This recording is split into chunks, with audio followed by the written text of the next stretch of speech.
Network here. We appreciate you joining us for a getaway day. Basically, it's the final day for a lot of folks getting out of here for the holiday break, but the Bobcat teams will have one more conference ball game at Clayton State before they wrap things up for the first half of their season.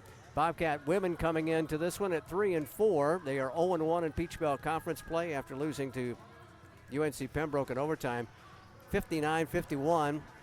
And Al, that was a tough overtime period for the Bobcat women. An 8-0 run by the Braves after Harper Vick had tied the ball game with a three-pointer to send them into the overtime period. Scott, we never led in that ball game. The entire ball game started out, I think it was 11-0 off the opening tip, down 11-0, and just scratched and battled. I think the first quarter was like 23-6, 23-8, something like that. I mean, we were just getting pounded. And then over the course of the remaining three quarters, we just battled back. The first tie in the ball game was with 4 seconds left when Harper Vick knocked down an off-balance three on the wing. I was watching the stream up there in UNC Pembroke, and we actually had a play that was set like for the nearer side, and it was pretty well defended. So Ross called a timeout. Coach Jolly called a timeout, and they reset it and ended up curling Harper around the other side, did like kind of an inside pass to Mallard, and then she kicked it back out. And sure enough, the off-balance three goes in. We tie the ball game. I mean, that was the very first tie since 0-0 of that ball game. And then, unfortunately, I guess just ran out of steam maybe in overtime. I don't know. Home court advantage a little bit probably as well. And the Braves just pulled away from us in the overtime. But, good things. I think, there's going to be some bumps in the road this year for them. And, I think that's one of those games where you can be like, hey, man, we really gave it a fight. We never really gave up. And one of the bumps in the road is happening right now because the Bobcats have lost their leading rebounder, and LaShandria Mallard, as she has become academically ineligible. And so she is out for the spring semester. She'll get a chance to come back next year, of course. Junior transfer from Perry High School in Perry, and Bobcats are going to have to try and find some way of finding 25 minutes and 7.5 points and 8.5 rebounds. Yeah, it's unfortunate. I mean, she was starting to kind of come to her own a little bit. Had a couple double-doubles late, but so we're going to have to find a couple of pieces that will plug in there. I don't think it's going to be any one player necessarily, but there's going to be everyone kind of down the depth chart will step up a little bit. In this game today, it's going to be Anaya Cohn that's going to get the start for her. But I know that we'll see a lot of J.C. Bowen. We've got a junior in Dakota Williamson that had some good minutes last year, and her time will probably increase a little bit as well. But that post position is going to be, kind of in flux here a little bit until we find somebody that can give us those steady minutes. Well, we put some more time on the board here. Fun. Yeah, we'll have about 6 more minutes of vamping, it looks like. Wow, okay. The officials already went over and shook hands with everybody, and I thought we were going to get cranked up here at our usual time, but it looks like we're going to be stretching it out. That'll give us a chance to welcome back Mo Smith, the former Bobcat head coach, 9 years here at Georgia College, now the new head coach at Flagler down in St. Augustine. In his first year, of course, he's got the legendary Cassie Russell next to him, and legendary I say because I knew him as a college basketball player in his days in Michigan.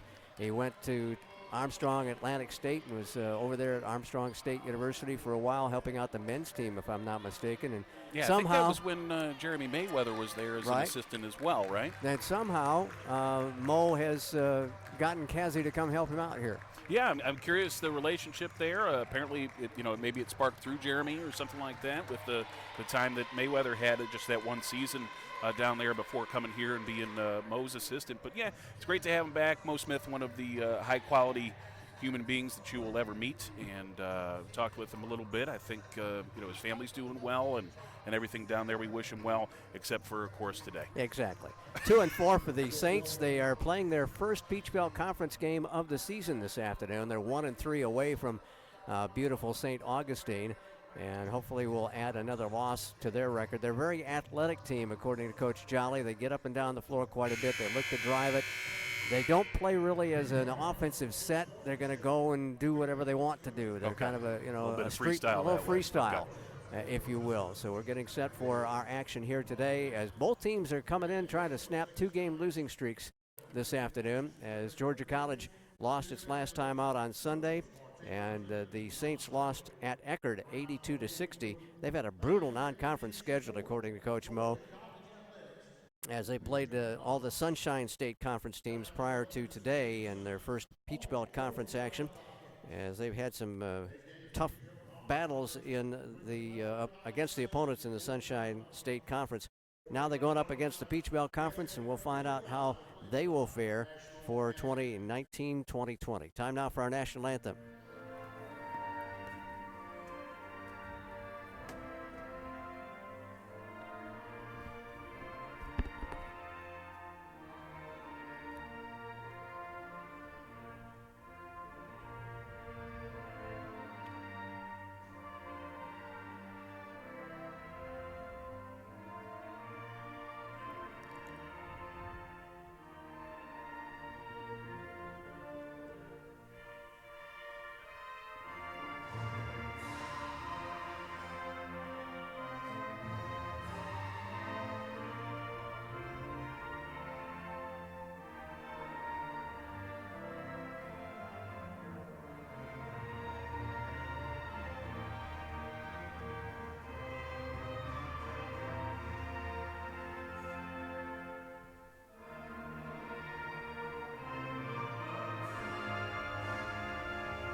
And the playing of our national anthem here at Centennial as we get you set for college hoops. It was originally scheduled for an evening doubleheader, but moved up because of the holiday break and allow the Flagler Saints to get back to St. Augustine a little bit earlier. Time to meet the starters for this afternoon's contest. And Mr. Weston, are you ready for those? Yeah, we'll take them. We'll start first for the visiting Saints, Flagler College. Got Torrey Pierce, a junior guard from Bay Shore, North Carolina, or New York, I should say, sorry. Transfer from Tallahassee Community College. Scout Frame is a forward, 5'10", junior from Kinsley, Kansas, and a transfer from Cloud County Community College. Monique Bryant, a guard, 5'5", junior from White Springs, Florida, and another transfer, Florida State College, Jacksonville. Kira Crane is 5'5", a senior from Kissimmee, Florida. She's a 4-year player for the Saints. And then we do have Nemaya Pierce, 5'11", junior from West Palm Beach, Florida, and the College of Central Florida transfer there. So with those 5, looking at a few transfers for the squad, and what that means is the Bobcats will have some experience to combat with here. Yeah, indeed so. They've got some athletic experience to go up against as well. We got our video board working here as we get set for the start of today's contest as the Bobcats and the Saints will do battle. Plenty of room available for you folks if you're out and about. Holiday games are always fun that way. I tell you, especially early afternoon games when you got a lot of folks still out working. But that sets us up for more folks watching, right? Yep, and those folks watching, starting lineup for Georgia College, we'll see Harper Vick, the sophomore guard, 5'8", from Marietta, Georgia, as well as Kenyatta Storms in the backcourt. She's a junior, 5'6", from Alpharetta. And Kiana Wesley, junior, 5'6", from Pearson, Georgia. And in the front court, it's going to be Dale Attaway, only senior on the squad at 5'10", from Tifton. And Anaya Cohn, as I mentioned, the freshman, going to get a start here for the first time. She's 5'10", from Douglasville, Georgia, and New Manchester High. I like Cohn. I've liked what I've seen out of her in limited minutes. As a reserve, I think she's a very good reserve, but as to whether or not she can step into the starting role and really make an impact in just her 10th collegiate ball game, we'll have to see. Yeah, definitely got to step up the game a little bit for the freshman from Douglasville, and averaging just under 5 points a ball game and under 3 rebounds a contest and about 15 minutes a ball game. So hopefully more time on the floor in the starting role especially may help Anaya Cohn here this afternoon. Leading scorer for the Bobcats, Harper Vick, at 12.4 a game. She has really sparked late. I believe had 19 in the last contest. As we mentioned, that game-tying three-pointer late in the contest up there at UC at Pembroke as well. She's the only one in double-digit scoring, though, so not as many points for the Bobcats. I think they're going to probably be interested in slowing this ball game down a little bit as there are 3 in the starting lineup for Flagler with double-digit points. Actually, 2 in the starting lineup and 1 coming off the bench in Raven Wade. And the tip is knocked behind the first row to our right, so out of bounds to Flagler. Not a good start, no. Dale Attaway got the tip, but tipped it out of bounds. So Flagler will have the possession to start the contest as they head to the south goal here in their red road uniforms. Around the circle right side is Crane. She'll kick it back out. Take a three-pointer away, and it's good by Tori Pierce. That's her 11th of the season, and she leads the team in three-pointers made at 34.5% from downtown. She hits her first effort today. So hot start there for Flagler to get as many points as you can on one shot right off the bat. As you said, they are going to score a lot of points. They're averaging 72 a ball game and giving up 77.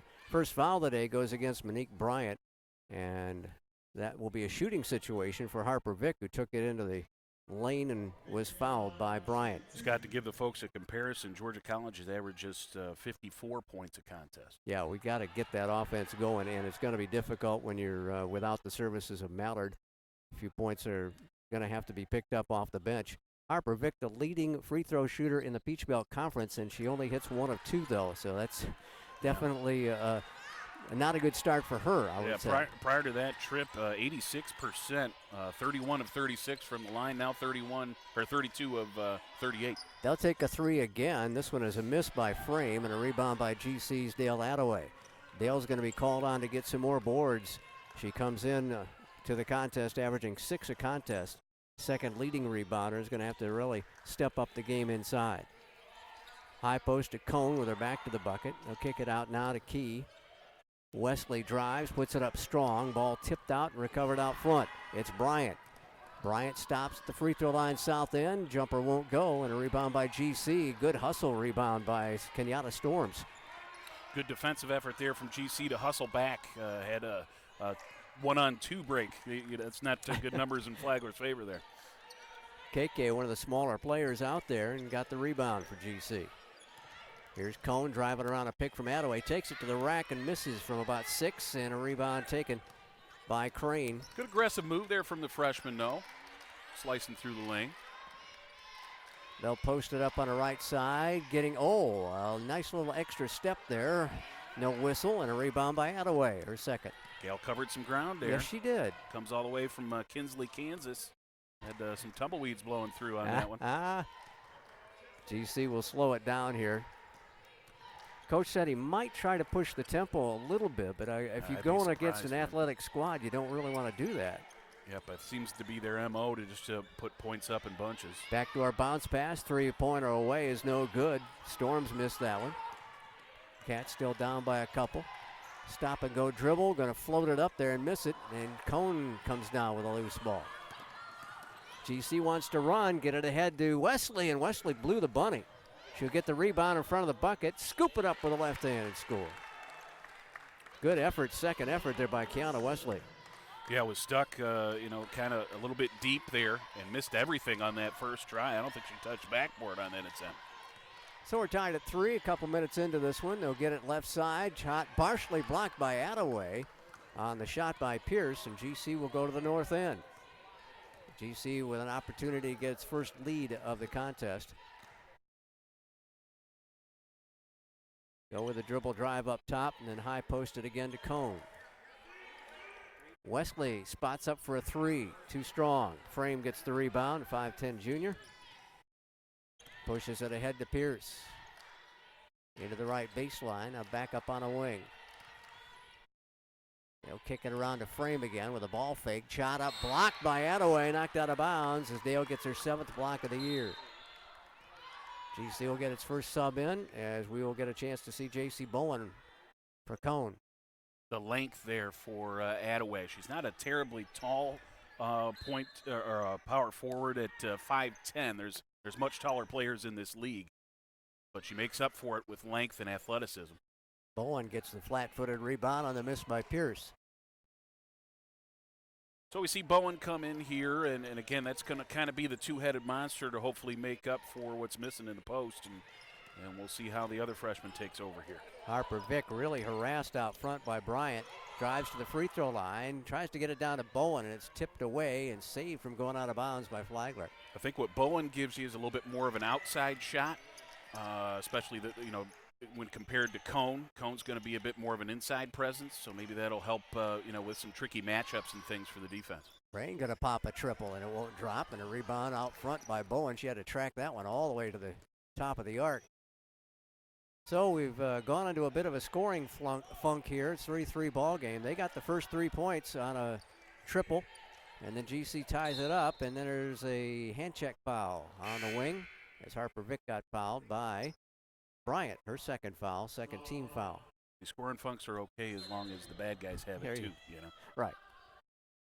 They will make a couple of changes as Raven Wade, their leading scorer and leading rebounder, coming in off the bench here.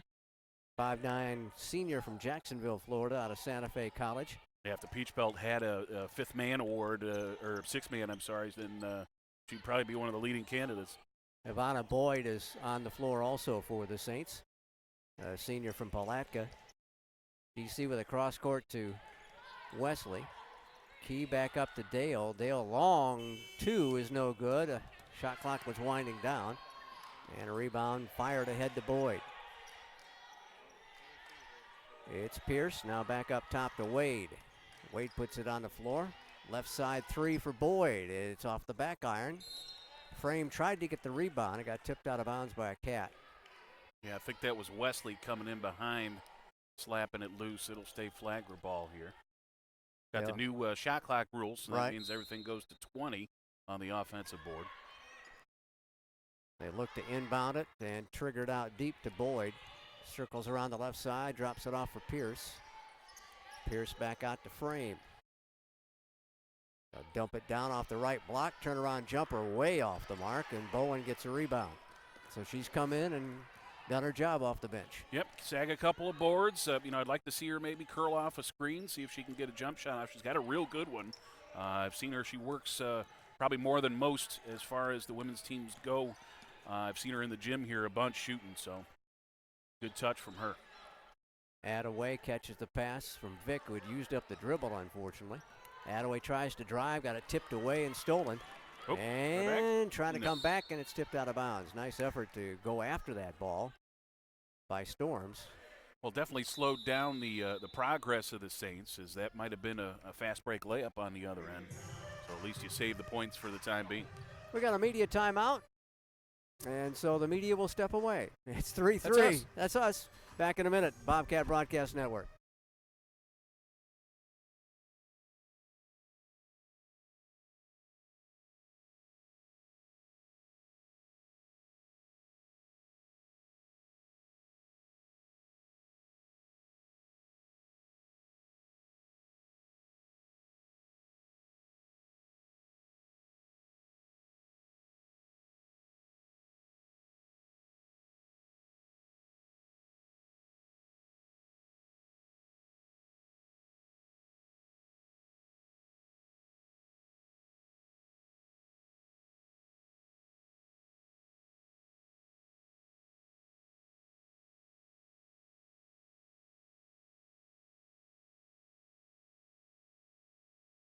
Back with you at Centennial, a 3-3 ball game right now. Not much to brag about for anybody. And as Al was talking about during our time away, it looks like this is playing into the Bobcats' hands as Flagler's not shooting the ball particularly well. They came in shooting 41%.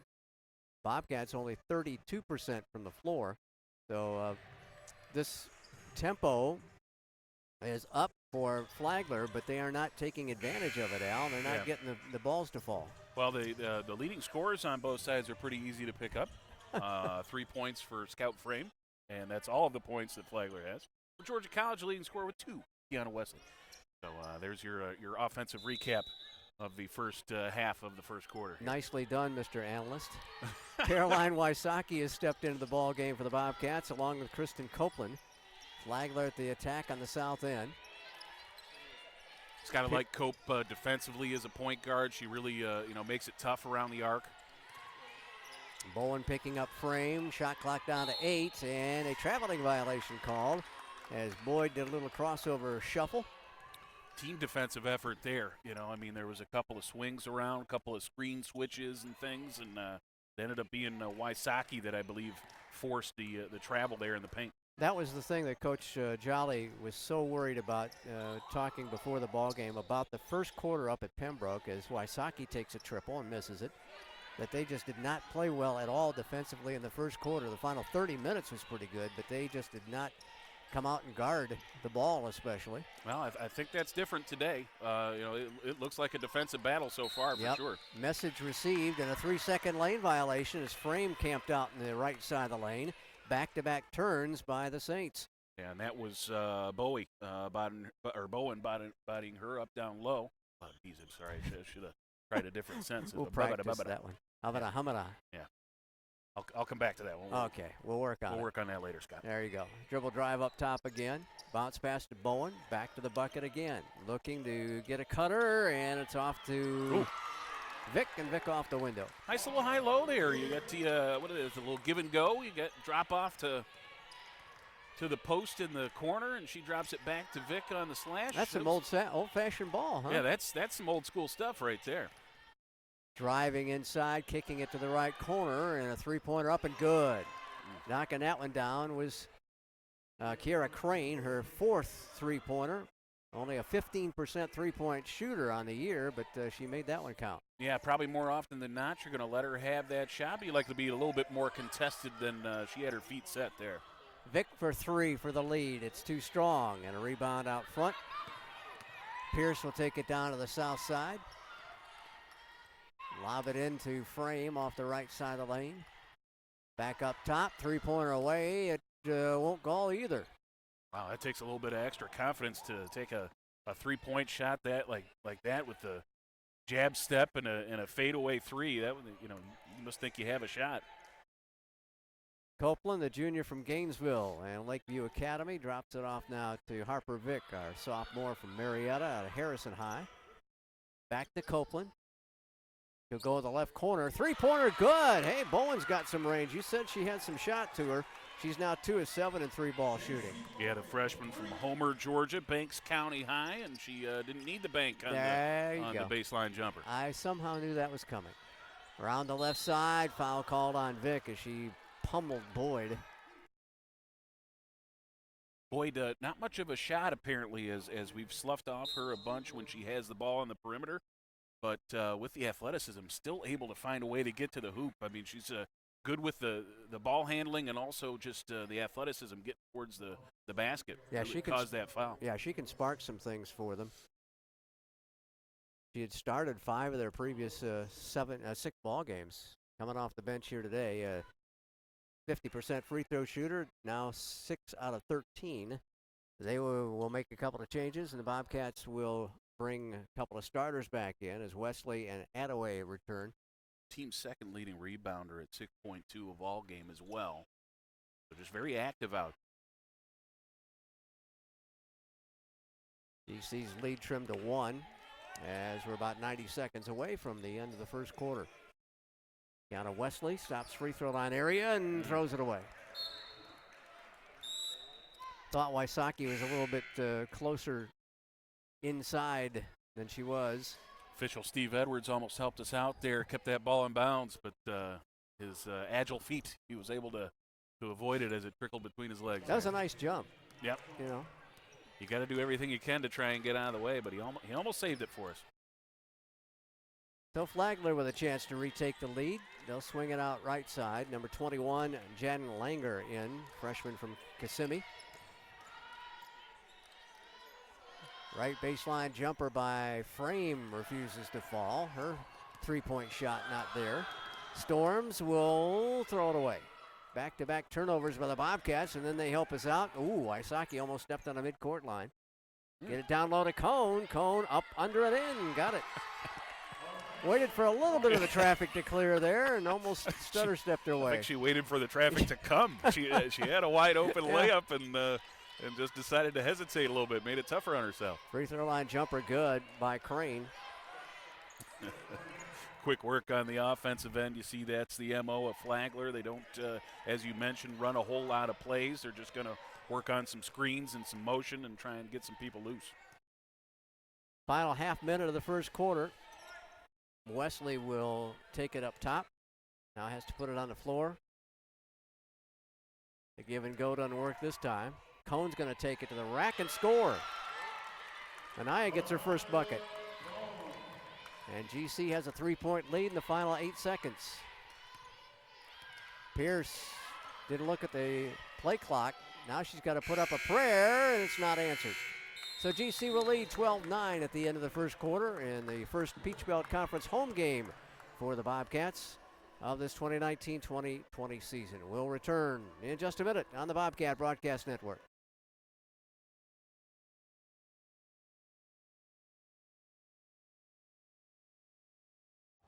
Hey, Banks.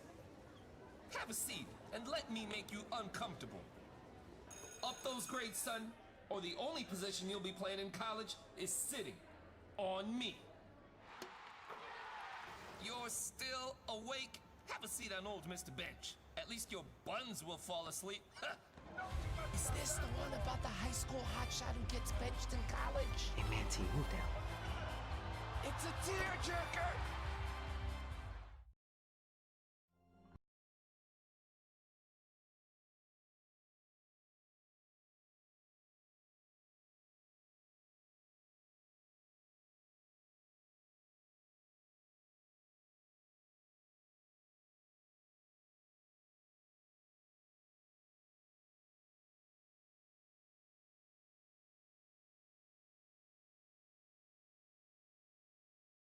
Well, a low-scoring first quarter, hopefully playing into the hands of the Bobcats here this afternoon as they have a 3-point advantage over Flagler. Trailed most of that first quarter out, but finally able to make it bounce back a little bit in the final couple minutes. Yeah, shooting has been difficult for both of the squads.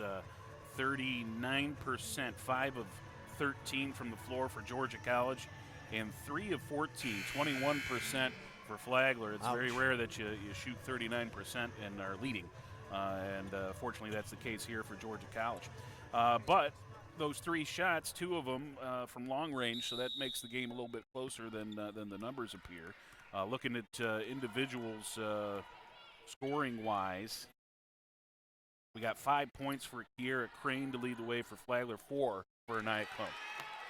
Make it 6 for Anaya Cohn. She just dropped another one in there. Okay. Yeah. It's good timing then. Excellent. So the Bobcats lead up to 5, their biggest advantage of the contest so far. Flagler working at right side. It is Pierce. Back up on the right wing. Off the mark on the shot by Wade, and GC clears it again.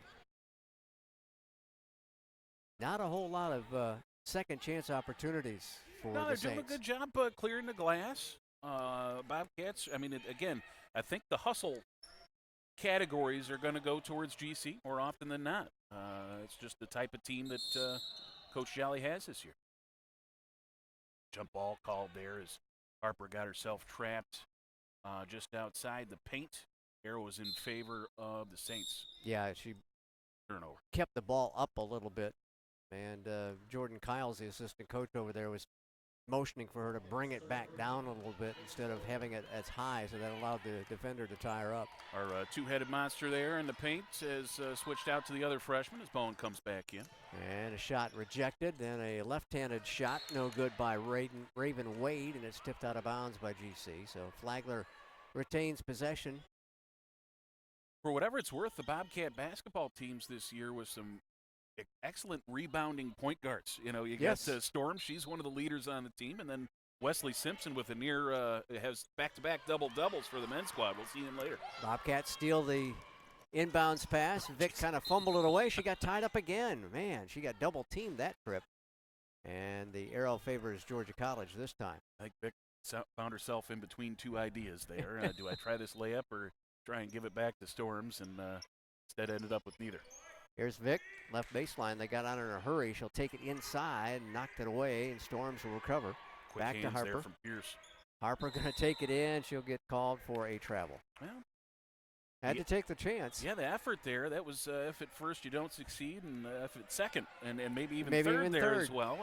And take as many steps as they'll give you. Yeah, well, and 1 too many. Right. It's always one too many.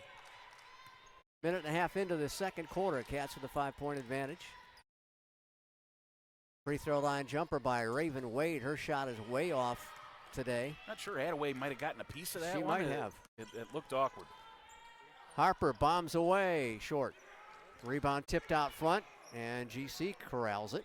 Two Saints fighting over that basketball, and neither one of them ended up with it. Ends up in Storm's hands instead.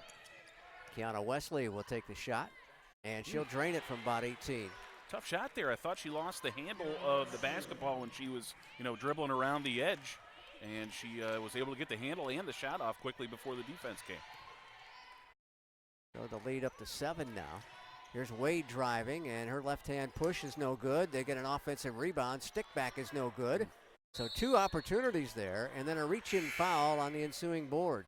Just a lid on the rim for the Saints right now. Even the close ones there not falling for Flagler at this moment. Bobcats need to take some advantage of that right now. First foul of the quarter on Flagler. With 2.5 minutes into the contest, second quarter.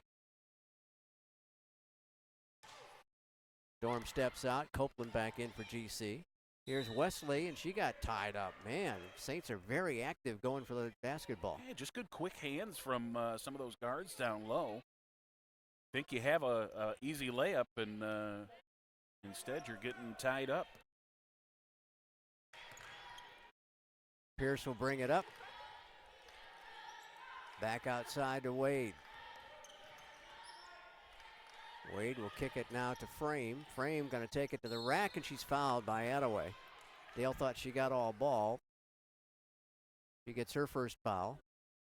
And the first foul of the game make it the second foul of the game on GC.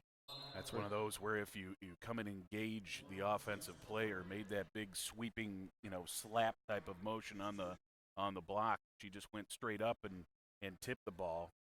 He doesn't get a foul call there, but because of the swinging arm motion, here comes some free throws. Scout Frame still perfect at the free throw line for this season. She's now 9 for 9. You're really hanging that on her, aren't you? Oh, yeah.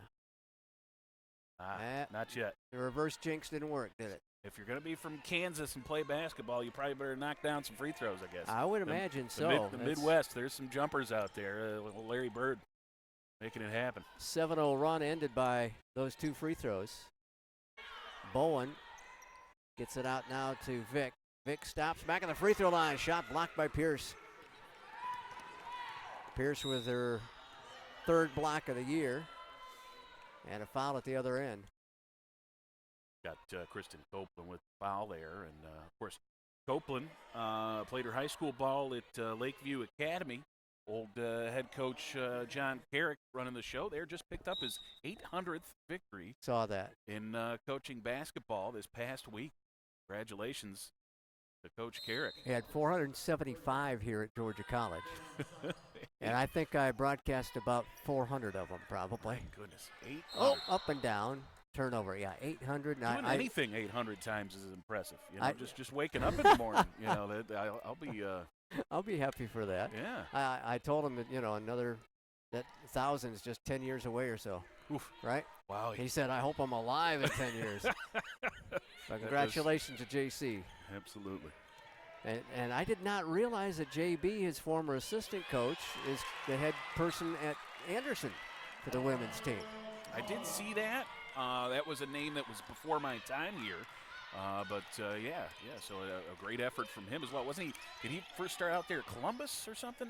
Where did he go right away? I think so. I'm not exactly sure. He took off right after. There was a couple of stops for right. him, but right. Yeah, so he's there now and doing a pretty good job at the Trojans. Yeah, he was the one to post that about Coach Carrick because that ball got tied up again. Gracious. The Saints are just very active defensively here. Yeah, they say you play defense with your feet and not your hands, but Flagler going against that phrase here today. They're going to take Frame out, bring Pierce back in. GC to inbound at the north end. Like Jazzy Mathis also in. That might be the first action for yes, her as well. It is. Senior from Beverly Hills, Florida. 3-pointer by Copeland refuses to fall. And they'll fire it down the floor. Catching up to long passes, Crane. Works her way inside and blocked from behind by Wesley. Nice effort defensively. I don't know how she didn't get dinged for a foul there. You very rarely will get the. There's your turnover anyway. Well, the basketball gods, basketball karma is you know what. Yeah, you very rarely will get away with a block shot from behind like Wesley just did, and then unfortunately tried to get rid of the ball before Copeland was in the front court. So the lead's still 7 for the Cats as we get under 5.5 to go. Here's Wade, turnaround jumper, no, but a foul on Cone. Anaya gets her first foul. Team foul number 2 on the Bobcats here in the quarter. Cone very physical, does good work on the boards and good work down low. We've seen some pretty solid passing from her today, but not shy to use the body defensively. Used a little bit too much there, and Wade's going to get some free throws. This is the first game that Wade has come off the bench for the Saints this season. She'd started all the ball games and averaged about 28.5 minutes a contest. She rolls both the free throws in. Yeah, she's the leading scorer coming in at 13.3, leading rebounder as well with 7.2 a ball game for those. Mo calls a timeout. That's Mo, the Flagler coach. Now I got to keep reminding myself he's on the other side. He's on the left end of the Centennial Center, not the right end. So Coach Smith calls a 30-second timeout. We'll stay right here, and the Cats' lead is down to 5. So Bobcats, again, the number's really not in our favor, but it kind of is from a standpoint of how this season has gone for GC. It's been a bit more of a defensive effort for the Bobcats this year, and the points have been kind of a premium, tough to find at times. Well, so if you can keep the scoring down, that's going to be playing a bit more into our favor. If you're not getting the scoring that you really want to have, and it looks like that's the way this season's going to go here, you've got to play some stellar defense, and they've been keeping teams to about 62 points a ball game and staying in a lot of contests that way. Scott, if I'm not mistaken, this little mini run of sorts for Flagler, they still haven't made a field goal yet in this quarter. I got them still at 3 of 21, wow. 14% now. But they've started to knock down some free throws. They're 5 of 6 there, so they're getting some opportunities at the free throw line. Georgia College actually shooting a respectable 40% now, 8 of 20 from the floor. Leading scorers on both sides. Let's see what we got there. Kiera Crane still leads with 5 for Flagler. Tori Pierce has 3 to help her out. And for the Bobcats, it's Anaya Cone. How about that? 8 points already for the freshman. She's 4 of 5 from the floor. And Kiana Wesley with 4 points and 4 boards. So Wesley not typically very active on the rebounding. Maybe she's taken a little bit of on herself to make sure she helps out on the boards with the depleted numbers up front. Bobcats have Copeland, Wesley, Wysocki, Cone, and Bowman on the floor right now. Wesley for 3. Nope. And a rebound by Pierce. Fires it ahead to Mathis. Mathis drops it off, and a nice layup by Pierce, and a good look there by Jazzy Mathis. Yeah, good hook up there between Mathis and Pierce. Mathis kind of thought about the pass at first, hesitated a little bit, and waited for the lane to open up a little bit more. So GC once led by 7, now it's down to 3, and another jump ball. Wow. Bobcats have gone almost, a little over 2 minutes, 2 minutes and 15 seconds without scoring here. And the arrow favors Flagler, so they'll get another crack at it, try and maybe tie this one up with a 3-point shot or 3-point play. Looks like GC working some man-to-man here, but lots of switches with all the screens that the Saints put out. Little pick and roll, shot up, no good by Pierce, and GC will clear it. That was a good look there, a good offense put together by the Saints. Wysocki had to leap for that one, and it's knocked away and recovered by the Saints, and here they come again. Numbers don't stack up for them, but there's a travel by Mathis. I think we kind of got bailed out a little bit. Did Mathis take that stutter step before she got going? The numbers were in the Saints' favor for sure.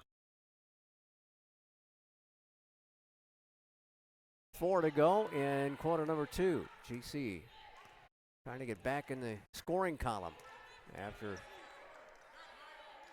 almost 3 minutes without scoring. Yeah, this has been the difficulty of the season, some scoring lulls. Just like that, asking ye shall receive, I guess. How about that? Wysocki, top of the key for 3.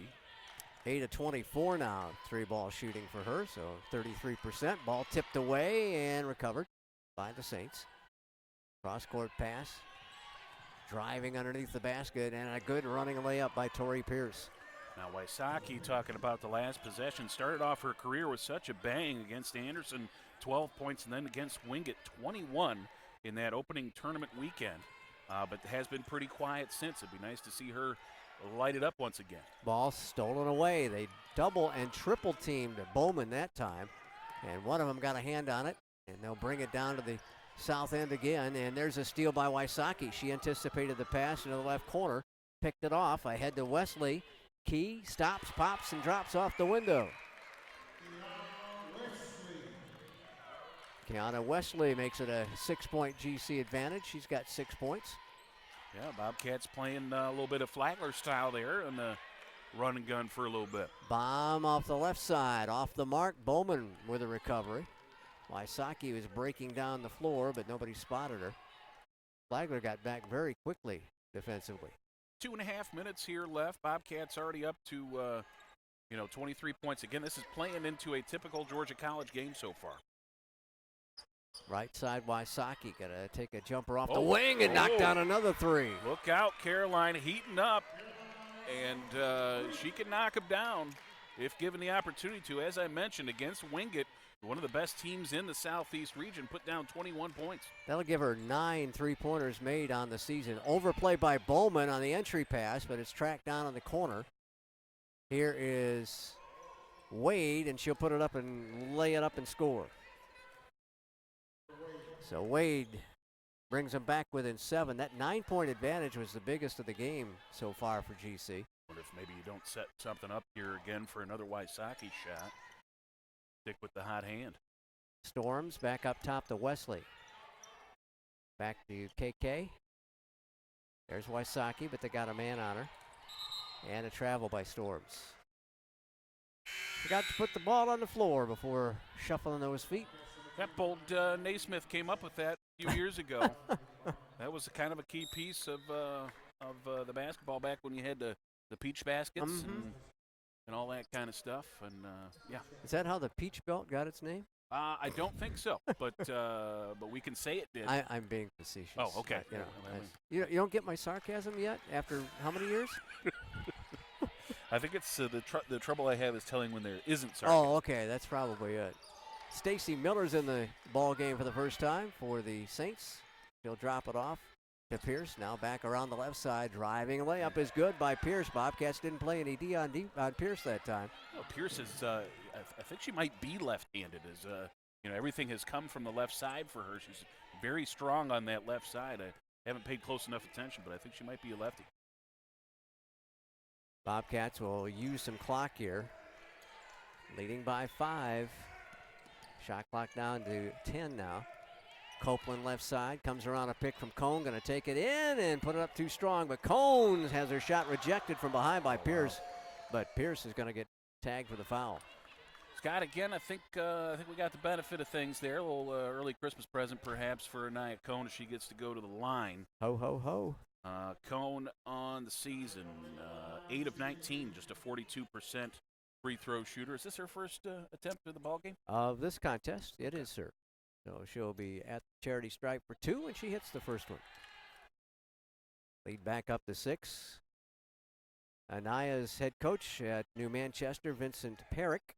He's a biology major here at GC, and she dropped both of them in. Didn't look like a 42% free throw shooter there. Under half a minute to go. There's about a 2.5-second differential between the shot clock and the game clock. Kick it right side. It's Pierce on the dribble to the wing. Delivers it up top. Around the left circle. Jumper away by Miller doesn't go. Ball tipped around. GC controls it with 7 seconds left. Got to get going if we want a shot. 3 seconds Storms. from between the circles, puts it up a little bit off the mark. Had the distance, as they say, but not quite the accuracy. But a good first half for Georgia College, 28-21. The Bobcats with the advantage here. And again, keeping the numbers down for the opposition is the big thing for the Bobcats today. Yeah, and I think, again, this ball game so far, playing into Georgia College's hands, we're handcuffing them defensively, playing very strong defense. This probably got to be one of their poorest shooting contests that they've had this year as far as the shooting numbers go. And, unfortunate part is that we're not taking advantage of it too much offensively because we're only up by 7 at halftime here.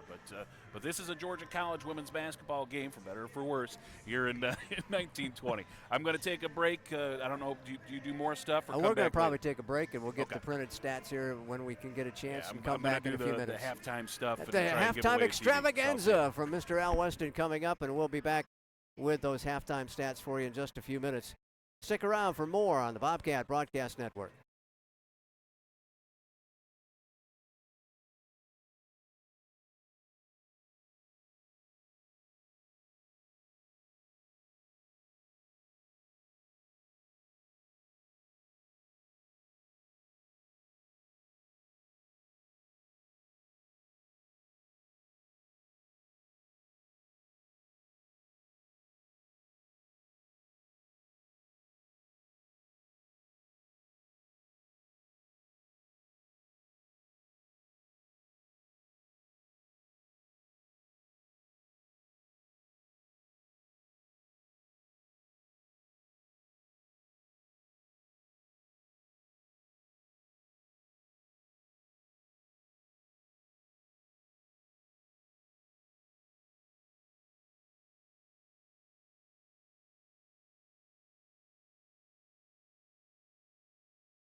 We welcome you back inside the Centennial Center. Halftime of the women's contest in the Peach Belt Conference affair between the Bobcats of Georgia College and the Saints of Flagler College. Let's check out some numbers for you.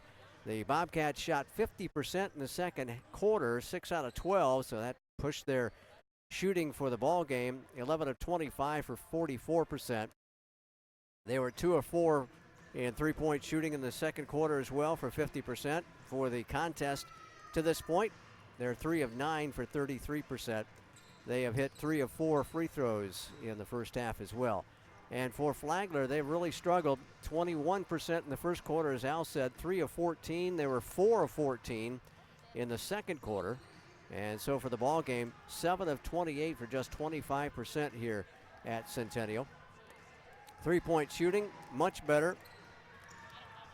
It's 2 of 8. Well, not exactly much better. There's 25% as well. 2 of 8 for the first half. They're 5 of 6 at the free throw line. That's what's kept them into this contest. Rebounding-wise, the Bobcats have a 21-14 rebounding edge. 4 offensive, 10 defensive rebounds for Flagler. And 4 offensive, 17 defensive rebounds for Georgia College. We'll check out the individual stats right now. And total points for Georgia College. Leading the way is Anaya Cohn. She's in double figures with 10 points.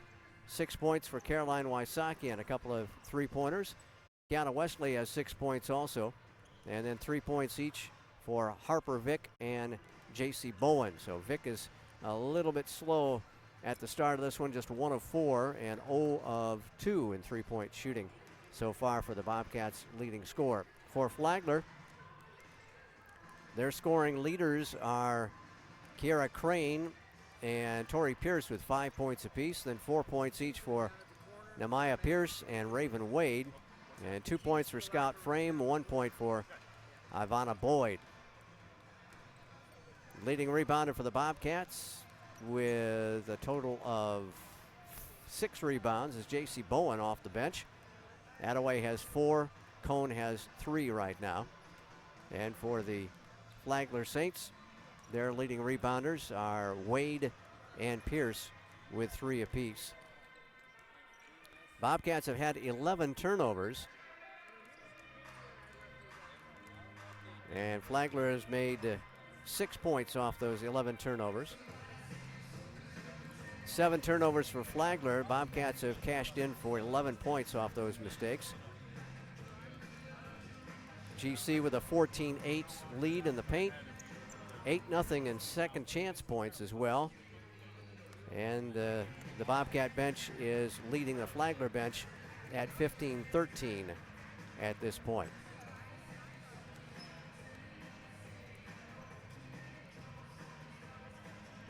Bobcats have had a 9-point lead. That was in the second quarter, 2:18 to go. Flagler had a 3-point lead for its biggest advantage. That was early in the first quarter when they jumped out to that 3-0 lead.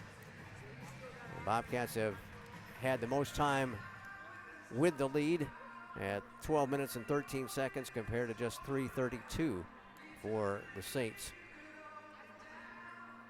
GC jumped out to a 12-9 lead at the end of the first quarter. Bobcats outscored them 16-12 in the second quarter, so that's where that 7-point advantage is right now at 28-21. Bobcats have been credited with 2 blocks, both by Attaway. Just 1 block for Flagler, and that was by Tori Pierce. GC with 5 assists, 2 of them by Kenyatta Storms, 4 assists for Flagler, and that's split among 4 Saints on the day. A couple of steals for Flagler, 1 apiece for Pierce and for Crane. Bobcats have been credited with 3 steals, 1 each for Cone, Vick, and Wysocki. So those are your numbers in the first half of play. Anaya Cone, the only player for either team in double figures at this juncture.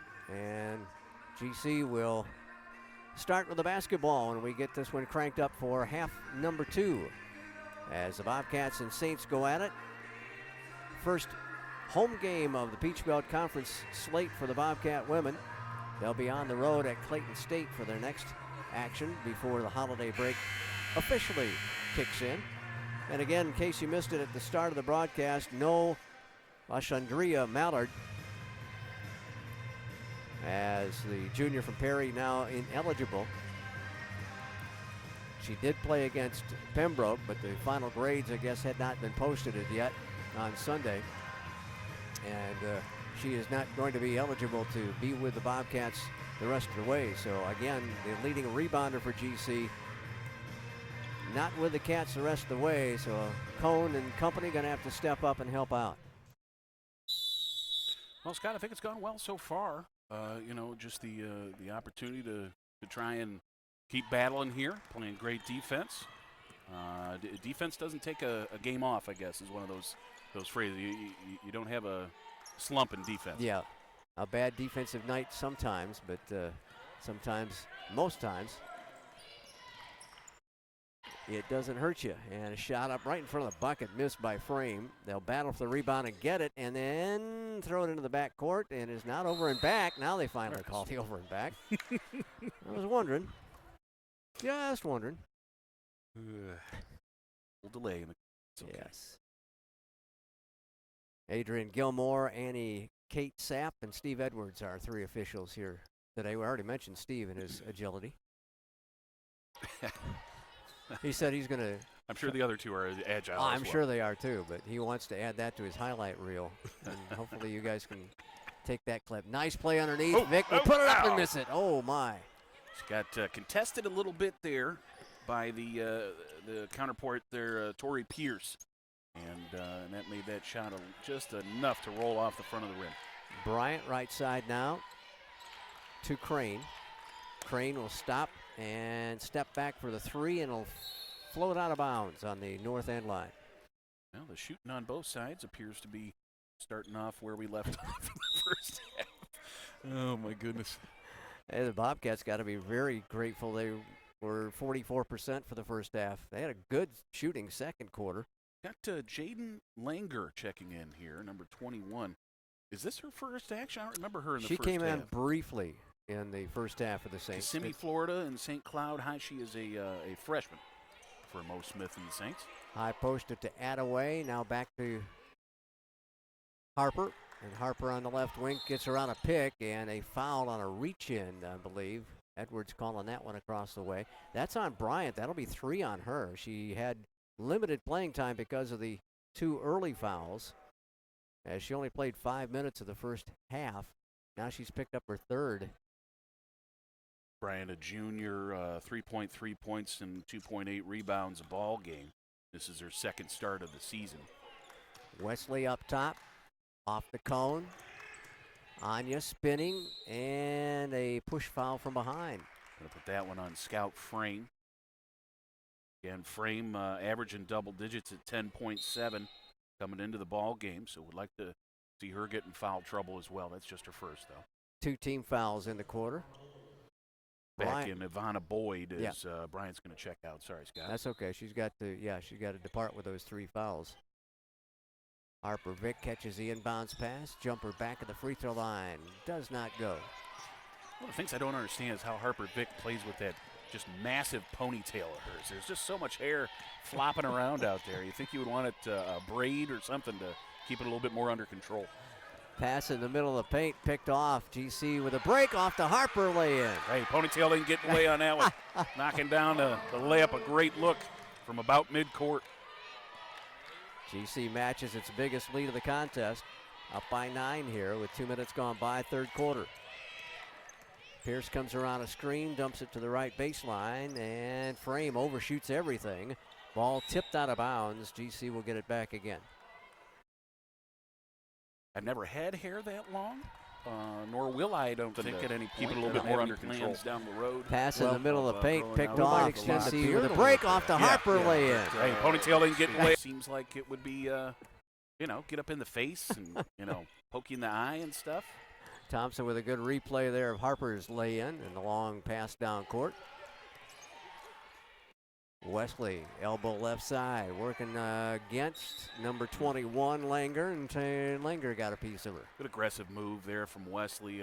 She was looking for a foul. Really just kind of got partway through the paint and knew that that a shot was going to be tough. Let's see if I can get to the line, and she did. Key and all-region player at Pearson's Atkinson High School. And it's might up be and good. familiar with Cassie Russell, as she spent a year redshirting for the Pirates there in Armstrong State. They went to the state tournament a couple of times, did Atkinson. And she'll drain a couple of free throws, and the Cats have built their lead up to double digits for the first time today. Wesley came into the ball game at 8.4 points per contest. Would really like to see her get into that double-digit range. She's kind of the number 2 option scoring-wise for GC. Needs a little more consistency in the scoring, as you said. Nice layup by Frame. Good finish there by Frame, as I think she got her shot blocked initially by Bowen, but was able to muscle it through.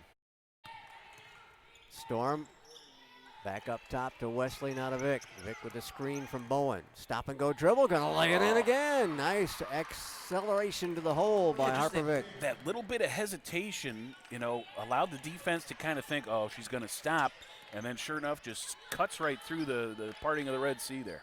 Three-pointer by Frame does not go. Attaway with a board. GC back to an 11-point lead. Left side 3. Wesley all night to shoot, and she nails it. Look at that ball movement around the perimeter there, Scott. Bobcats working quick and now knocking down some shots. All right. 13th three-pointer to fall for Kiana Wesley on the year, and the lead balloons to 14. Three-pointer up, and an air ball by Langer. GC rings it down. Here comes Harper right side. She's going to explode to Bowen now. Bowen threw it up there to the short, but look who's there to gather it in. Harper Vic scores 9 points now. Bowen looking for an assist on that one. That was a rough-looking shot that happened to end in the right hands. Harper's just bagged 6 points in a hurry here. Yep, up to 9 in the ball game total. Right side, Boyd. Boyd looking to get it off and finally does. Pierce right side to Boyd. They'll dump it down inside. Turn around, good. Yep, finishing with that left again. Nice little baby hook, flipping it up there, and we got the old Terry Sellers timeout here. Good things happening for the Saints, and Mo makes the timeout call. Yes, indeed. The only one who can stop my momentum is me. that was Terry's theory, That was right? Terry's theory, and he always said it that way. I'm the only one who can stop the momentum. Why you want to do that, I don't know, but it always worked for Terry Sellers, a longtime men's coach here at Georgia College, and of course Mo was along for the ride for quite a bit of Terry's time here. Yep. Spent 2 seasons in uniform, and then another 2, I think, as a GA for him. So 4 total. He was a part of some great things basketball-wise for Georgia College as a player. Yeah, he was part of the Elite 8 team, the only one in school that history. was when he was a junior. Right. And then as a senior, he became an all-conference player for us as well, so pulled in some individual honors there. Mo has been a part of some really great basketball at Georgia College. I remember I was looking at every year, his first year with a team, they went to regionals.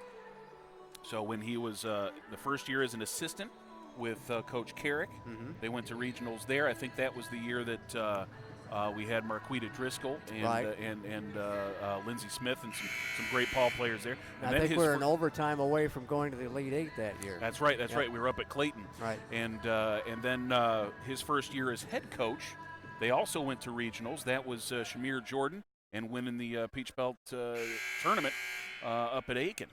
So again, every time that first year, some great success, and it's great to see him again, of course, and again, wish him all the best except for today. They have come up with a full court press. The Bobcats break it. That was something the Bobcats I saw working, as there's a foul around the perimeter here.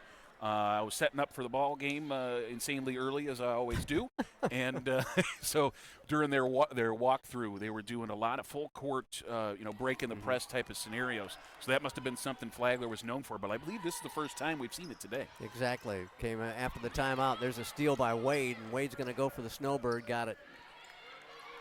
Yep, Wade just jumped the passing lane there, and Bowen wasn't quite ready.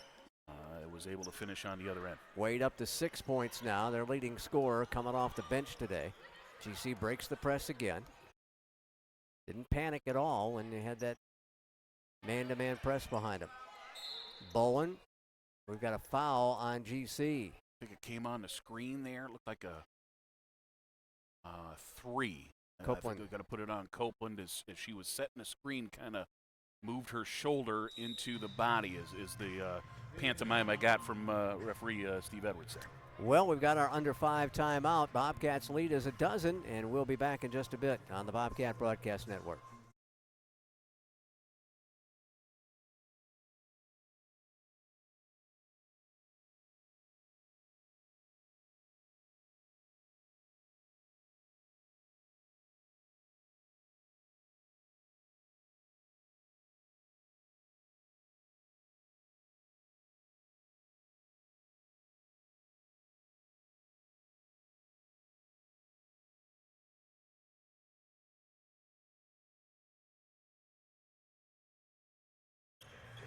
Georgia College will check Caroline Wysocki onto the floor.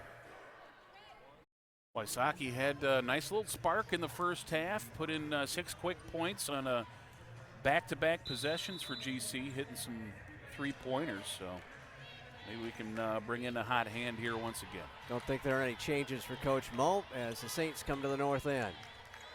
Raven Wade has her pocket picked by Harper Vick. A pick by Vick. Off to Copeland. Back to Harper. Falcons fans probably wouldn't like to hear that, but works out well for Bobcat ones. Here's Wysocki. She'll launch a long 2, and it's in and out. Ball batted around, recovered outside by Pierce. Pierce drops it right side. 3-pointer up and good. Langer found the range that time. Her 3rd 3-pointer of the year. Yeah, Langer had her feet set, was ready all the way for that one, and just caught her right in rhythm. Bobcats lead is under double digits for the first time in a while. Harper going to take it to the 10 again. Puts it up too strong. Yeah, I think she wanted a foul there. A lot of contact, but the lay-in missed. Hop, skip, throw right side. Boyd's 2 ball won't fall. And Attaway reaches up through the forest of arms and brings it in. Copeland stops free throw line. Jumper, no. But a rebound by Cone, and she's fouled. Yeah, Langer not happy with that call, but it's going to go. She went trotting out of there. Thought she slapped the ball loose. The Saints have been very active with the hands defensively, as we saw a ton of jump ball possession calls in the first half. The board has the foul put on Wade, not Langer. Oh, okay. So somebody had her bodied up front. I guess so. And then Langer came in from behind us, so I guess they got the body instead of the slap. And Cone, good job there, making another free throw. I think she's up to 11 points in this ball game. And 3 for 3 at the line. That leads the Georgia College squad. Cone again, just 42% at the line, so she's due to miss here, right? Nope. All right. I think she's, 3 for 3 or 4 for 4 now. Oh, wow. Okay. So she's done a little extra work during the time away from classes at the free throw line, apparently. And again, just that weave for the Saints out front. And a miss by Pierce, gathered in by GC. The one and done continues to be the case defensively for Georgia College, doing a great job on the defensive glass. I'm going to see if I can pull up the numbers while this play goes. Bobcats had an 8-0 lead, second chance points in the first half. There's a miss by the Cats and brought up by Pierce. Pierce off the frame. Frame turns with Cone right in her face. Kicks it back out. Into the paint, left side. Nice little scoop by Pierce. Bobcats recently, I don't know if this is completely up to date, but out rebounding Flagler 22-15. Just 5 offensive rebounds for Flagler in the ball game thus far. Drive by Cone, double teamed. It went through the legs. Oh, it did not hit any of the legs of 2 Flagler Saints somehow. I don't know how she loses the handle there without it not touching the Flagler player. But regardless, the ball belongs to the ladies in red. Lady in red. Thank you. Is dancing with me, cheek to cheek. It's going to be a long day. Oh, yeah, we're only in the third quarter, I McLeod. tell you, I Get tell you. buckled in, my friend. We're going to have to get you a buckle so you can get buckled in. This is our first broadcast of the new academic year, my Might be friend. the last. Might be the last. If I check my email after this one. Jumper away for frame for three, won't go. They're going to rebound, stick it back, won't fall again, and a traveling call. Spun around too soon, did Pierce. Just as soon as I tout the defensive glass work for the Bobcats, we give up a couple of offensive boards right there. Thankfully, it ended in a travel. Here comes some pressure again. Storms is checked back in for the Bobcats. She'll get the ball up the floor a little bit. Picked up quickly by Bryant. Bryant back in with 3 fouls, remember, as we're under 2 minutes to go in quarter number 3. What a player Storms has been for Georgia College in her third year now. Fourth, I guess, on the roster, though. She spent a redshirt season. Jumper by Vick, short. Clanged off the right side of the rim, and rebound taken by the Saints. But Storms has been in the starting lineup pretty much since stepping onto campus, has held down that point guard spot, great defensively, has improved her shot over the 3 years in a Bobcat uniform. Jumper away, top of the key, doesn't go. They'll get a rebound, though. There's that offensive opportunity one more time. Second chance. Sorry, Scott, that's my fault. It's Too much talk about the defensive rebounds. They dump it down, and Pierce uses the backboard.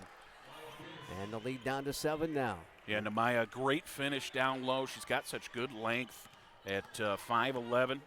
The junior able to keep the ball up high and finish. Again, from that left side. Wesley way back of the arc.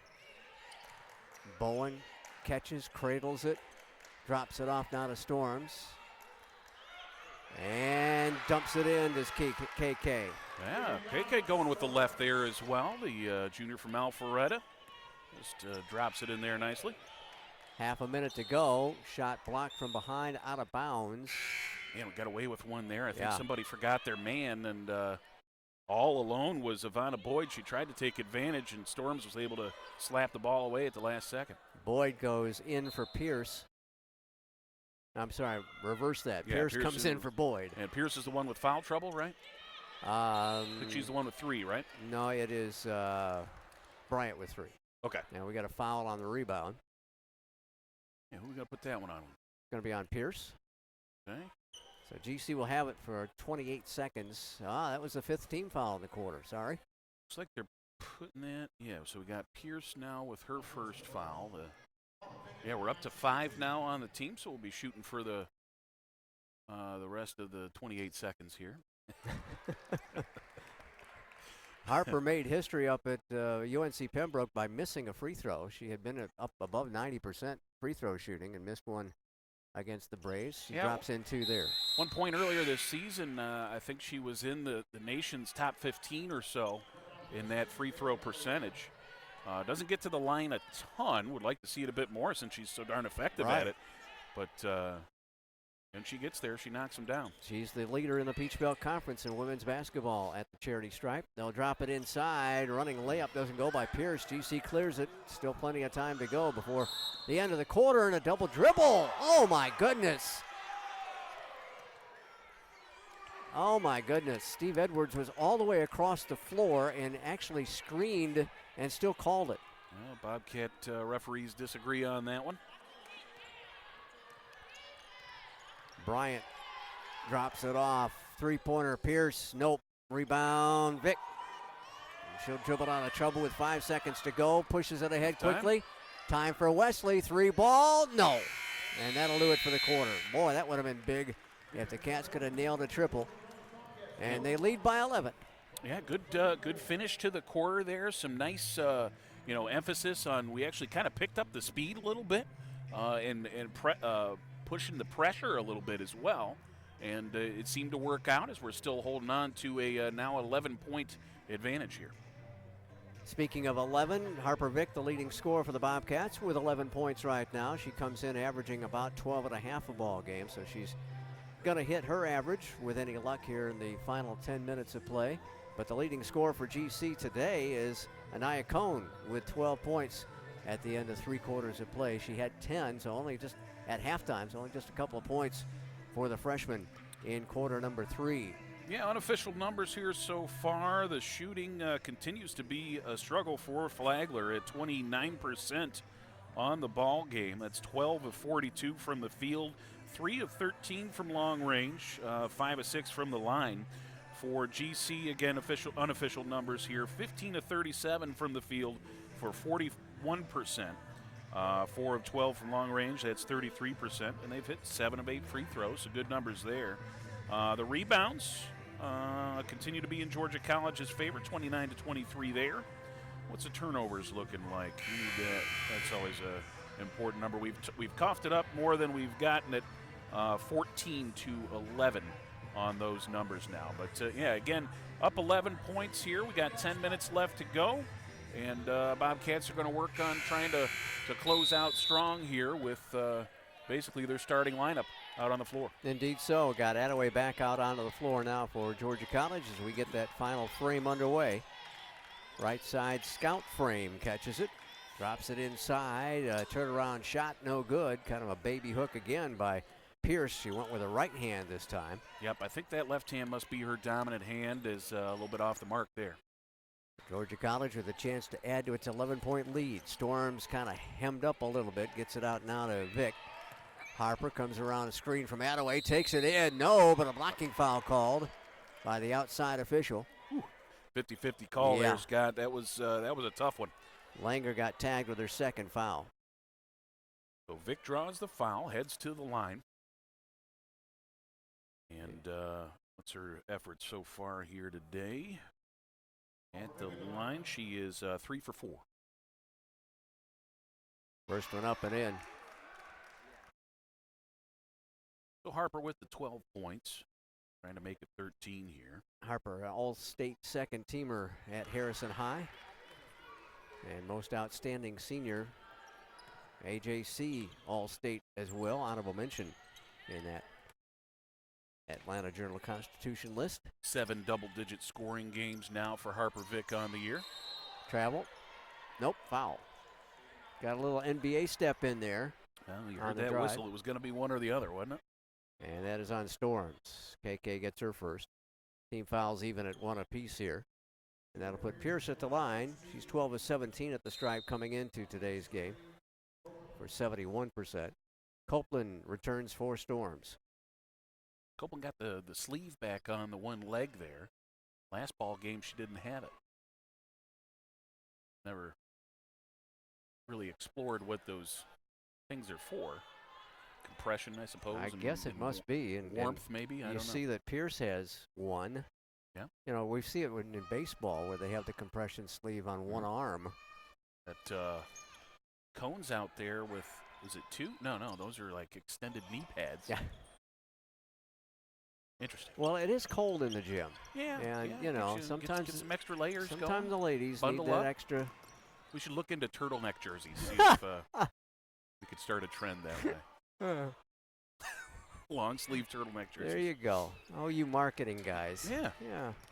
You could probably sell that. I'm sure the fans would appreciate it. It is chilly in the gym.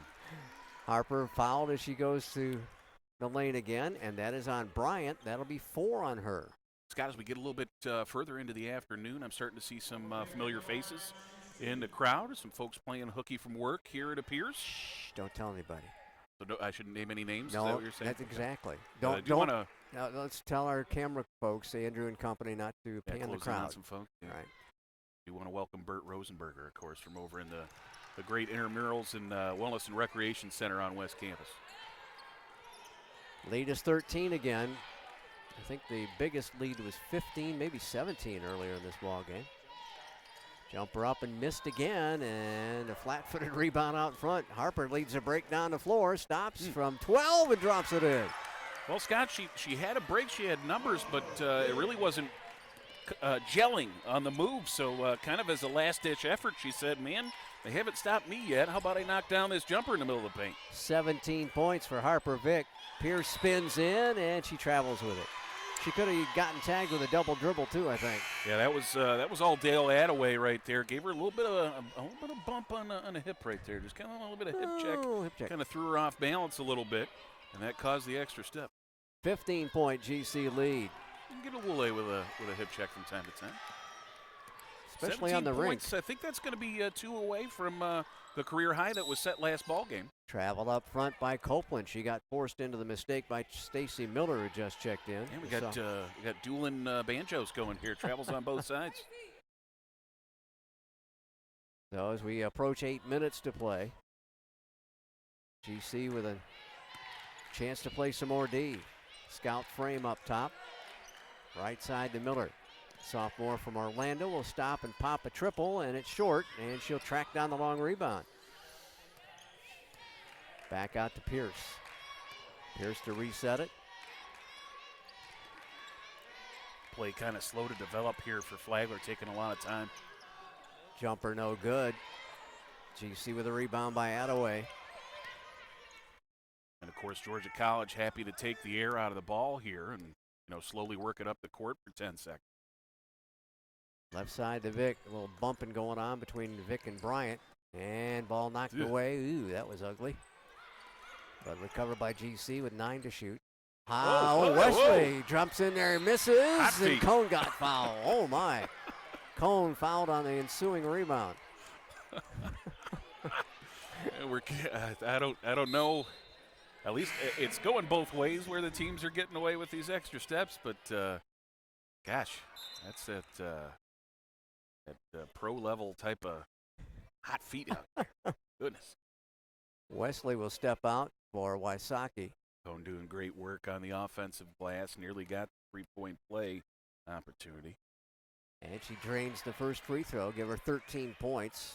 Yeah, Cone now has hit all 5 of her free throw attempts so far. She'll try it one more time. And missed it. That's me. Thank you, Al. Only missed 1 shot from the field as well, so 4 of 5 in both of those locations. Looking for somebody to step up to take the place of Mallard, and that's Cone. And there's a traveling violation. That was not the call that I thought was going to happen there. I was thinking foul either on Copeland or the offensive player, but ends up with a travel. 7:07 to go, and a timeout taken. Charge to Coach Smith of Flagler, so he'll use his 3rd timeout already. No, it's just his 2nd, excuse me. He's down to just 2 remaining. And with just over 7 minutes to play, it's the Bobcats up by 16 points, and he's going to try and light a fire under the Saints one more out of a timeout here. Yeah, I think this gets stretched out to the media because it's the first called timeout maybe in the second half. I'm not sure. But either way, we're sitting down here, going to have a long break. Excited to see the Bobcat men in a little bit. I have not had a chance to see them. That's because they haven't played at home. Nobody's seen them except on the road. The entire non-conference schedule on the road for Coach Mark Gaines and the gang there, and they have put together some pretty good stuff. 4 of 5 overall, 1-0 in the Peach Belt Conference. Got a win at Pembroke, which has been a tough thing to do in the last 5-6 years or so. Yeah, Ben Miller's got just a great program up there, and then Bobcats snuck in there and took one away. Yep, stole a ball game, and so I mean it's a good start for him, and all this happening too without Cole Roberts as well, as he's redshirting the season with an injury, and hopefully we'll have him back next year for some good stuff. But yeah, you got the leading scorer in the Peach Belt Conference in Jordan Thomas. Excited to see what he can do from the floor, and Wesley Simpson has emerged over the last couple of ball games to be a real threat in just about every category in a box score. Yeah, he wound up almost a triple-double. Got the Player of the Week honors in the Peach Belt, Bobcat Athlete of the Week honors as well. So. Yep, 2 assists away from a triple-double. Gosh, you probably got to go all the way back to Aaron Clark to find another triple-double in a Bobcat uniform. 7 to go. Bobcats up by 16. Again, content to take some air out of the ball, some time off the clock. Wysocki works up top to Bowen, batted away, and a battle for it at midcourt, won by the Saints. They'll drive, drop it off as Crane waited for the defender to pass by. Now they're going to work some pressure against the Bobcats. Yep, good hesitation there for, I believe it was Kiera Crane, waiting for the defense to go flying by before she knocked that layup down. Off to Harper Vick. Vick Crossover takes her to the right side and a traveling violation. A lot of contact, no whistle that way. And Vic turns the ball over, and it'll be Flagler's ball. Yeah, kind of out of control before the contact came, though, and so it wasn't going to get bailed out with a call there. Bowen out, Cone back in, Storms out. Vic gets a breather for a rare time today. Monique Bryant back in for the Saints as well. She's got 4 fouls, so no points as of yet. Bryant off the frame. Works it right side, going to take it to the rack and miss it. And Cone reaches up, bats it to herself. Yeah, ball was getting tipped around there. I was worried we were going to lose it. Cone doing a good job securing the pumpkin. Copeland out in the Bobcat logo. Go with a dribble drive up top. Wysocki. Oh, got bashed into a no whistle again, and it's stolen away by the Saints. Poked loose there by Crane. Again, very educated hands on the defensive side. Take it down the baseline. Shot by Frame. And they're down by 12 now. Back-to-back buckets by the Saints thanks to some defensive pressure.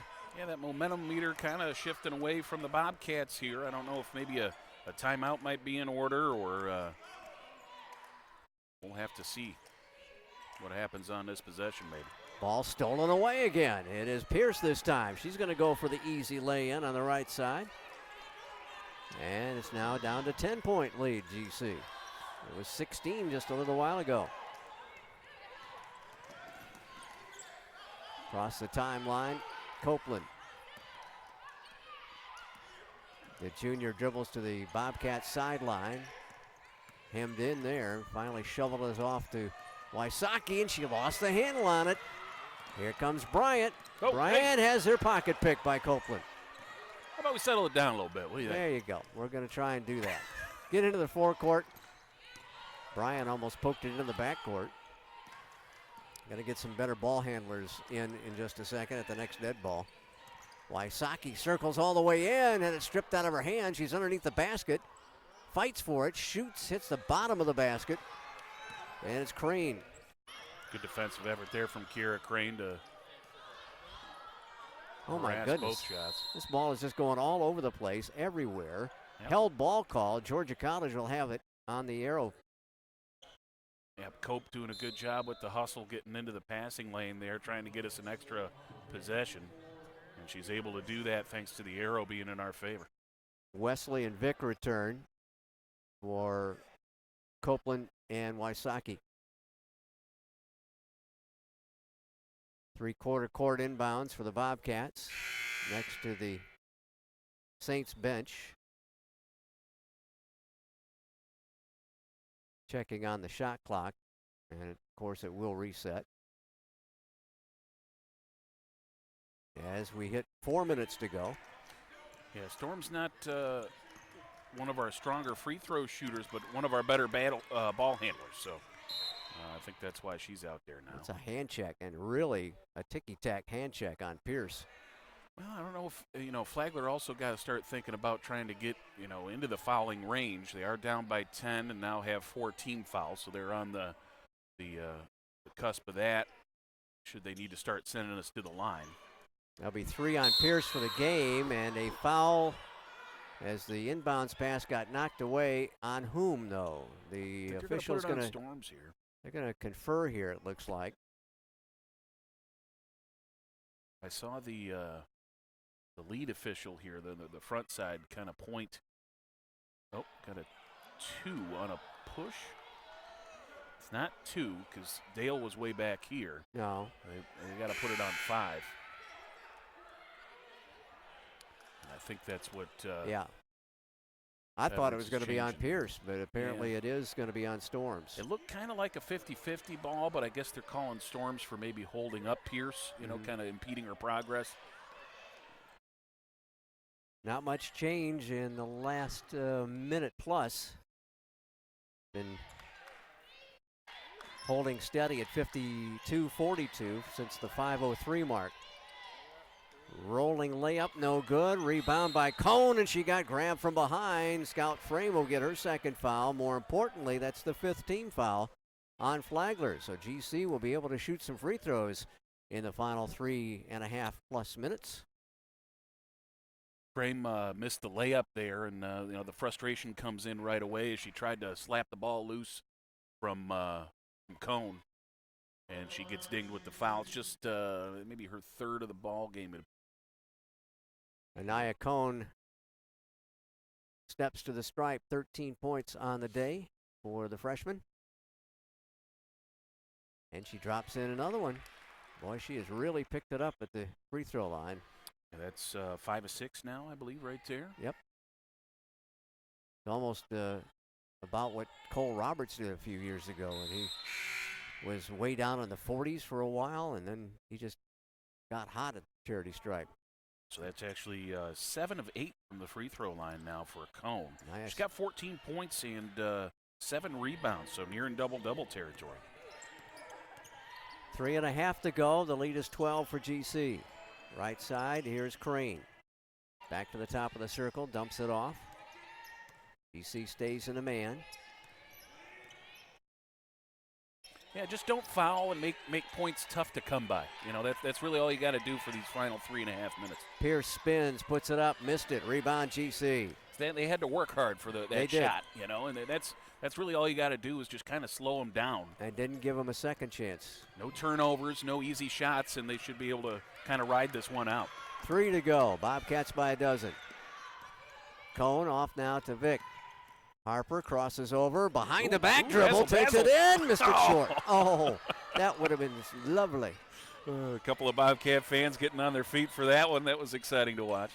And a ball kicked into the upper deck almost. Future talent for Tina Gallagher, perhaps, as Storms puts one in the 10th row. There you go, with the left foot, too. Yeah, lefty. Yeah.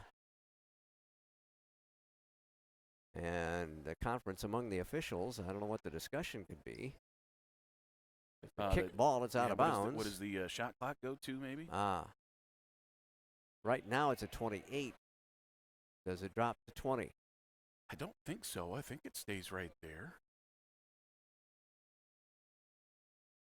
Oh, these new rule changes. Yep. Every year we got to tinker. Can't just be happy with what we have. Now got to mix it up. Some are really good. I like this. We're going to get a new 3-point line next year, Scott. Yeah, I know. I think we got to repaint the floor this summer. Yeah. There's some extra bucks. Yeah, right? yeah. We're hoping for that big donation from the McLeods. There you go. Keep hoping, buddy. Keep hoping. Put your hopes in one hand, right? Okay. Miller's 3, no, and a foul over the back. Nice box out by Bowman as Pierce climbed her back. Yeah, see, again, a highly contested 3 there. You know, that's the kind of shots that you want for the rest of the way is just get hands and faces, no layups, don't make things easy on them, and also make sure you clear the glass, which is what they've really done all this ball game. Bowen goes to the line. 7 of 11 at the stripe for the year, 64%, and spins that first one out. The freshman from Banks County, former Lady Leopard, a nursing major here at Georgia College, all-region player for Banks County. It's up and good. Bowen, a good job off the pine with 4 points now and 7 rebounds. A lot of people chipping in on the points and the boards that we've needed. They get it inside again, and that one rolled up short. Again, Pierce just forced out of a comfortable shot. Yeah, I think she got off balance there. Might have tripped up feet a little bit inadvertently, so no call. Storms hemmed in near the midcourt line, dumps it off to Cone, now off to Vic. As we approach 2 minutes to go, a nice pass underneath, but it's intercepted by the Saints. Yep. Batted away. Tried to drop it off for Bowen, and Flagler got those educated hands in the way. There's Pierce floating one up there, missing it again, and Bowen gathers in the miss. Oh, man, she made sure of it, too. Yes. Just spinning around, and nobody was going to pull that one away. Getting close to 100 seconds left in a ball game, and GC's lead is 13. Oh, a little collision between two Bobcats there. Vic, right side of the lane, gets it up with a left hand, and it's in and out. Yeah, it was about halfway down there. Just rimmed off the backside. Harper trying to get to a career high, or tie a career high, but came up just inches short. Oh my goodness. Shot no good, follow-up good though by Pierce. And Coach Moe's going to use his final timeout. Can't take him back to St. Augustine. And 55-44 is the lead for Georgia College. And it's a full timeout, so we're going to step away, take a little bit of time ourselves. Back in a minute on the Bobcat Broadcast Network.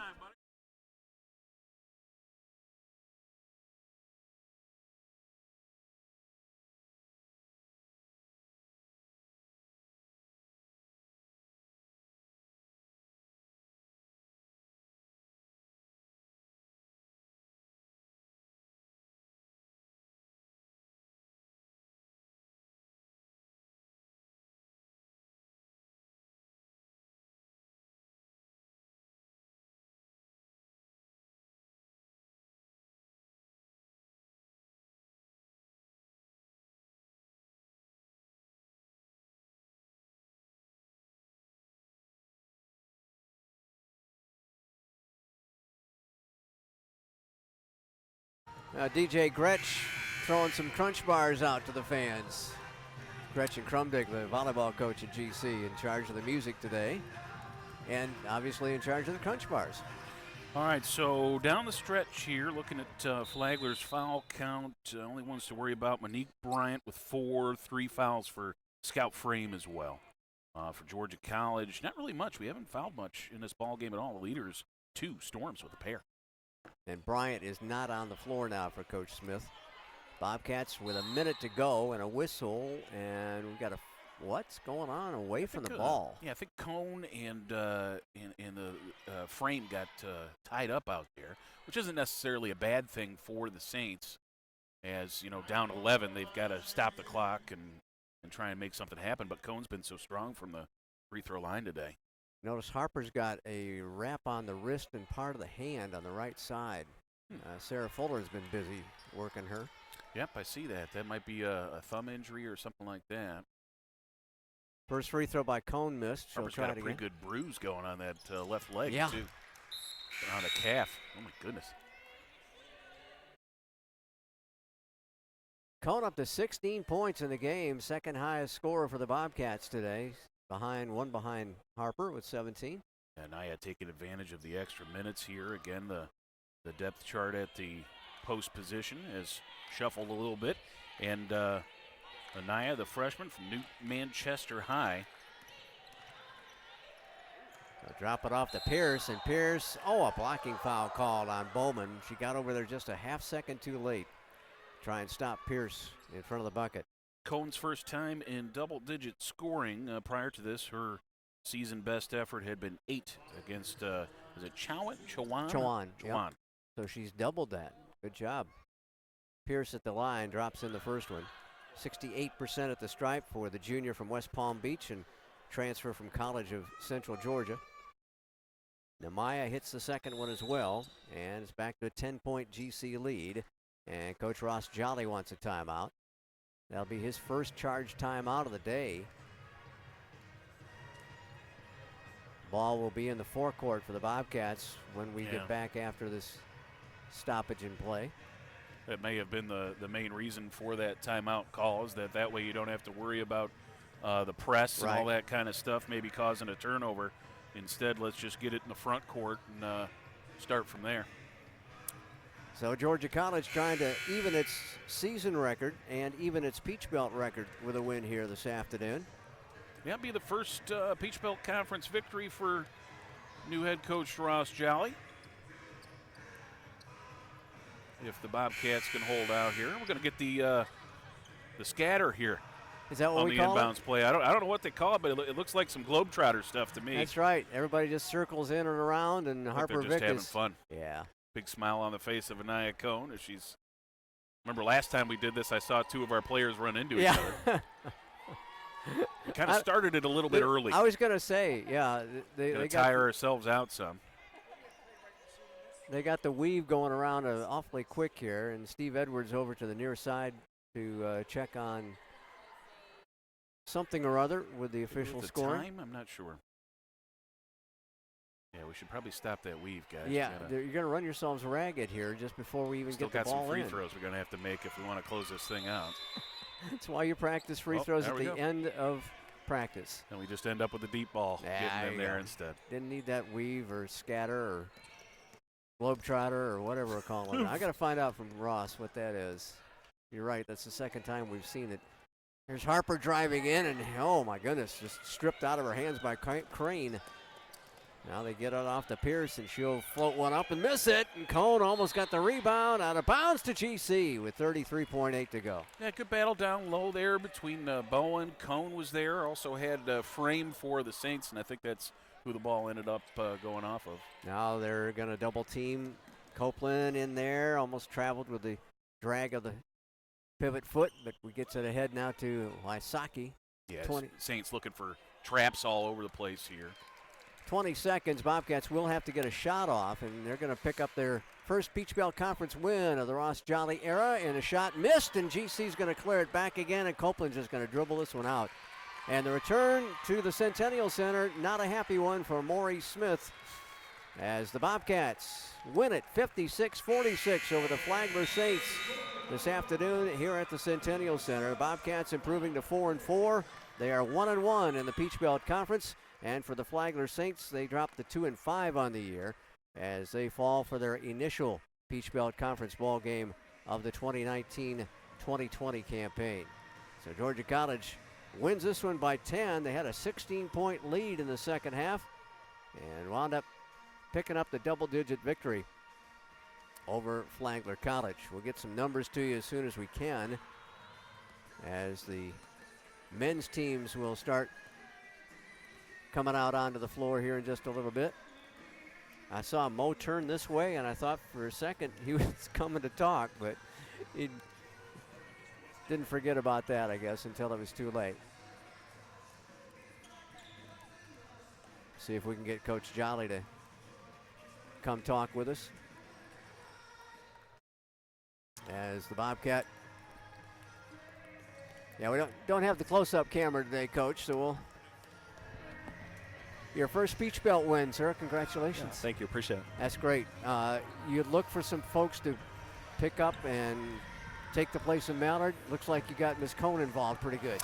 Yeah, I mean, she was kind of ready to probably break out a little bit. So, yeah, she had a great game and really did a good job of, scoring around the basket, taking her time, and didn't rush her shots. So I think early in the year, you're a freshman and, you've got a lot of ability and you kind of shoot a little quick shot, but I thought she did a good job of really taking her time down in the paint when she caught the ball and got it in there off of a drive or a post touch. Yeah, we got Cone for 7 rebounds, 16 points. That doubles her career high as a freshman. So a very good job for Miss Cone coming off the bench and starting for the first time. Yeah, stepped right in and thought she came out focused and was obviously very efficient. She went 4 for 5 and 8 for 10 from free throw, and so anytime you can do that, that raises our field goal percentage up, and that's really what we've been needing. So I think we've got chances in games when we can get that field goal percentage a little bit higher, and really Anaya stepped up and did her job with that today. You were concerned about the defense at the start of the ball game. Were you happy with what you saw? Yeah, no, the first half was great. I don't know what they ended up in the second half there.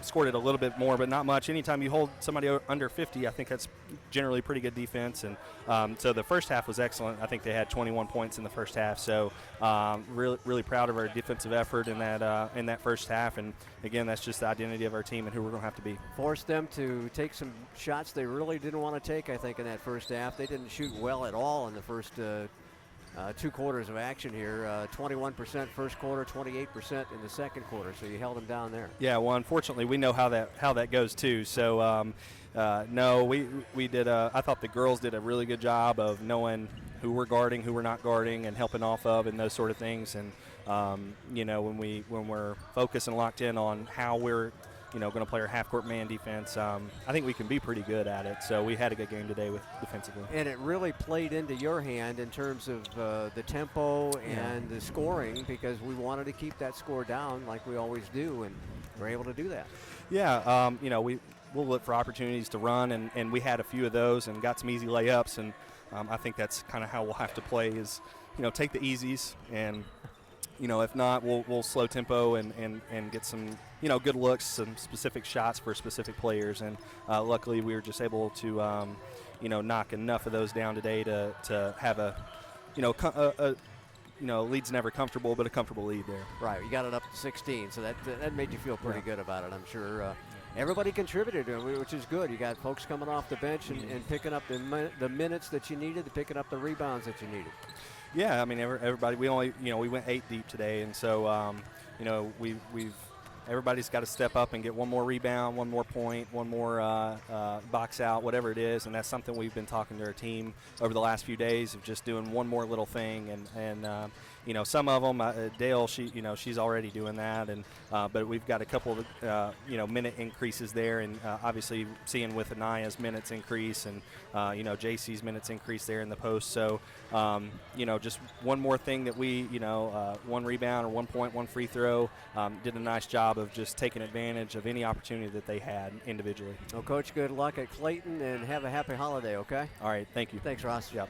Ross Jolly, the head coach of the Bobcat women, as they come away with a big win, 56-46 over the Flagler Saints. Let's run through those numbers for you. Georgia College shot 36%, 17 of 47 for the ball game, 4 of 13 from downtown for just under 31%, 18 of 22 at the charity stripe, 81.8% at the free throw line. For Flagler, a disappointing day shooting, 27%, 17 of 63. They're only 3 of 16 from long range for just under 19%, but they hit 9 of 10 free throws to stay in the ball game for the most part at 90% there.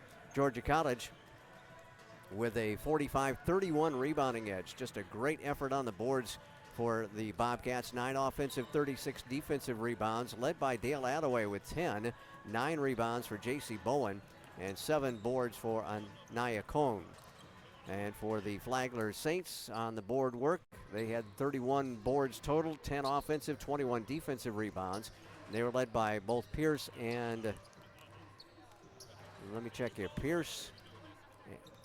Anaya Pierce and Tori Pierce had 6 rebounds apiece. So that's why I got confused for a second. For the Bobcats, scoring-wise, led by Harper Vick with 17. Cone had 16, 11 for Kiana Wesley, so 3 double-digit scores for the Bobcats on the day. Caroline Wysocki with 6, J.C. Bowen with 4, and 2 points for Kenyatta Storms.